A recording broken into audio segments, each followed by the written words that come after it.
that. Now, the West Kent Youth Theatre are 21 this year, and they're celebrating with a revival of Ark, which is one of their most successful productions ever.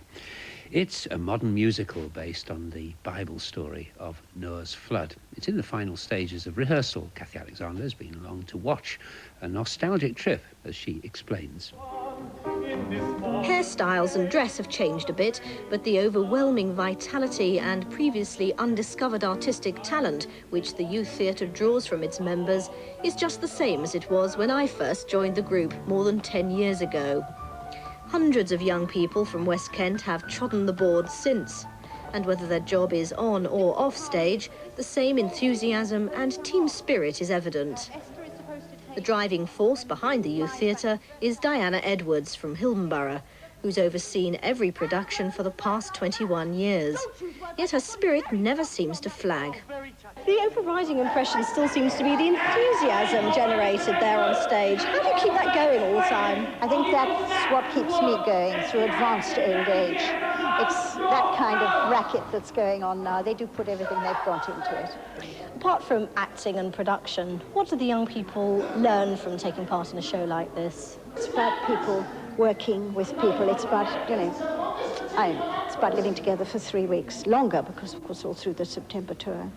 And it's about making very close work relationships, personal relationships with people.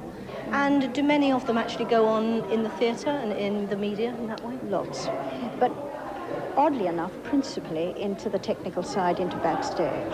Starlight Express would collapse, and so would BBC and ITV if West Kent Youth Theatre members withdrew their labour. Billy McQueen is now a television researcher and says his time with the youth theatre has stood him in good stead.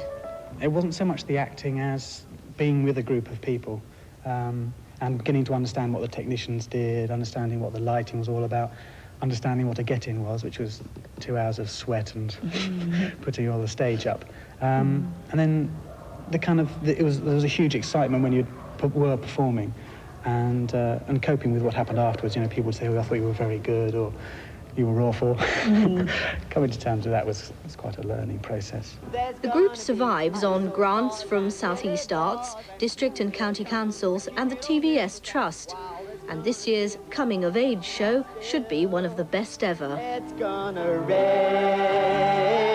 I say it's gonna rain, it's gonna rain, it's gonna rain.